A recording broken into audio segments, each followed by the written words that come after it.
Pernahkah kamu duduk diam, memperhatikan dunia tanpa berkata apa-apa?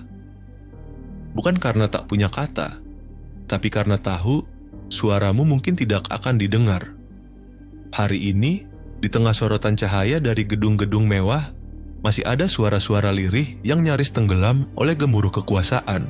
Suara rakyat kecil, yang miskin, yang lelah, yang diam.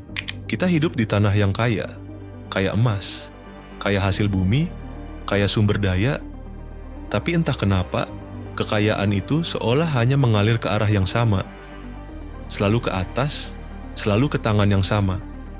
Yang di bawah, diberi remah-remah, dijanjikan perubahan, tapi disuruh sabar. Dikasih bantuan, tapi dibungkam suaranya. Uang hari ini bukan cuma alat tukar.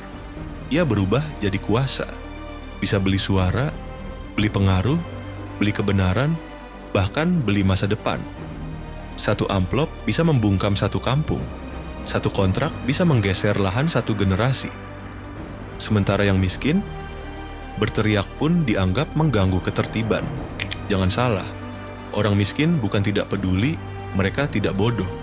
Mereka hanya terlalu sering dikecewakan. Mereka belajar satu hal sejak kecil, berjuang dalam diam, menangis dalam doa, dan bertahan meski tak diperhatikan. Karena hidup bukan soal menang, tapi soal bertahan agar tidak sepenuhnya kalah. Kemiskinan bukan sekadar kondisi, ia adalah warisan. Bukan dari orang tua, tapi dari sistem yang tak memberi ruang untuk naik. Sekolah rusak, jalan becek, listrik tak stabil. Sementara di sisi lain, anak-anak elit duduk di ruang kelas ber-AC, pakai laptop, punya koneksi global. Apa bedanya mereka? Cuma tempat lahir. Ketidakadilan hari ini tidak selalu terlihat kejam. Terkadang ia dibungkus rapi dalam slogan pembangunan, dalam janji kampanye, dalam program-program yang hanya numpang lewat. Ia jadi biasa. Begitu biasa, sampai kita lupa kalau ini salah.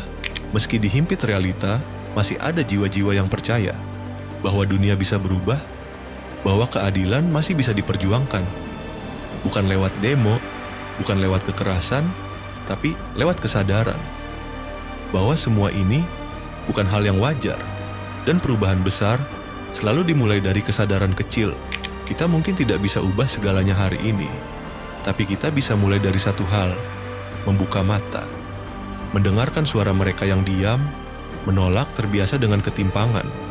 Karena yang membuat manusia mulia bukan hartanya, tapi keberaniannya untuk membela yang lemah, meski dirinya sendiri tidak sempurna. Jadilah suara untuk mereka yang tak lagi bisa bersuara.